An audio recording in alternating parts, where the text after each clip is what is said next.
Middle east में जंग की आंच अभी ठंडी भी नहीं हुई कि इजराइल अमेरिका मिलकर ईरान पर ताबड़तोड़ हमला तो कर ही रहे हैं, तो वहीं ईरान का लगातार जवाबी हमला भी जारी है। बढ़ते तनाव के बीच एक नया भू राजनीतिक खेल शुरू हो चुका है।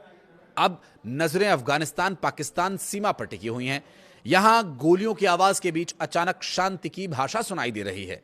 यह भाषा आ रही है ईरान से। सवाल यह है कि क्या ईरान अब इस इलाके का सरपंच बनने की कोशिश कर रहा है?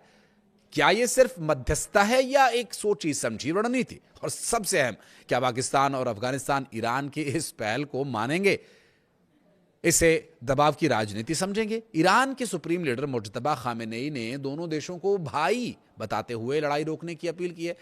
अगर वो भाई हैं तो सऊदी अरब, कतर, ओमान ये क्या हैं? आप उन पर हमला क्यों कर रहे हैं?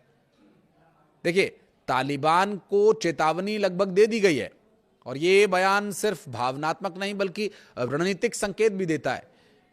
क्योंकि अयतुल्ला अली खामेनेई जो थे वो एक धार्मिक नेता तो थे ही, लेकिन बहुत ज़्यादा राजनीति उनकी समझ में नहीं आती थी और वो बहुत सीधी सादी और सीधी स्ट्रेट बात करते थे। लेकिन मुज्तबा अली खामेनेई राजनीति में भी पारंगत हैं और यूं भी उनकी उम्र के मुकाबले काफ़ी कम उम्र है, तो जाहिर है ज़्यादा आधुनिक समय से वो जुड़े रहे हैं। ऐसे में ईरान अब खुद को एक जिम्मेदार क्षेत्रीय ताकत के रूप में पेश करना चाहता है, खासकर तब जब उस पर पश्चिमी देशों का दबाव लगातार बढ़ रहा है। ऐसे में अफगानिस्तान पाकिस्तान तनाव को दखल देकर के रोकना ईरान अपनी नई भूमिका तलाश रहा है। और ईरान की यह पहल अचानक नहीं हुई है, इसके पीछे एक गहरी रणनीति भी छिपी हुई है।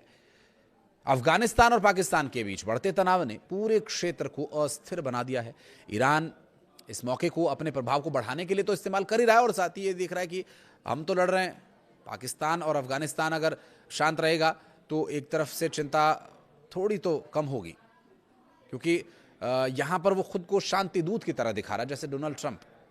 दूसरी तरफ ये संदेश भी दिया जा रहा है कि क्षेत्रीय संतुलन अब उसके हाथ में भी है और ईरान की सबसे बड़ी चिंता है उसकी पूर्वी सीमा, खासकर सिस्तान बलूचिस्तान इलाका। यहाँ पहले से ही अस्थिरता है। अगर अफगानिस्तान पाकिस्तान संघर्ष बढ़ता है तो चरमपंथी संगठन और मजबूत और हो सकता है। यही वजह है कि तेहरान इस आग को फैलने से पहले ही बुझा देना चाहता है।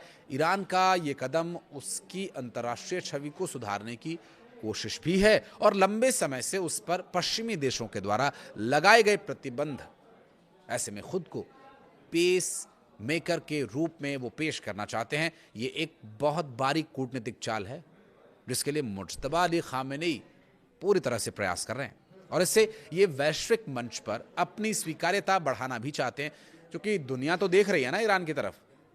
ईरान के ऊपर युद्ध थोपा गया, ईरान के सुप्रीम लीडर को मारा गया, अब नए सुप्रीम लीडर आए और नए सुप्रीम लीडर जो निर्णय ले रहे हैं वो ऐसे निर्णय ले रहे हैं कि हींग लगे ना फिटकरिए, रंग चोखा ही चोखा आवे।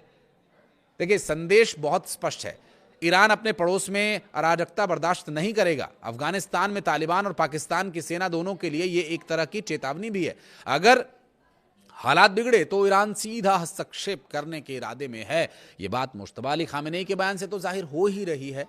अब ईद का सेलिब्रेशन दहशत के साए में खत्म हो, उसके बाद क्या होंगी परिस्थितियां, इस पर एक और वीडियो लेकर आएंगे। वीडियो को यहां तक देखने के लिए बहुत बहुत धन्यवाद।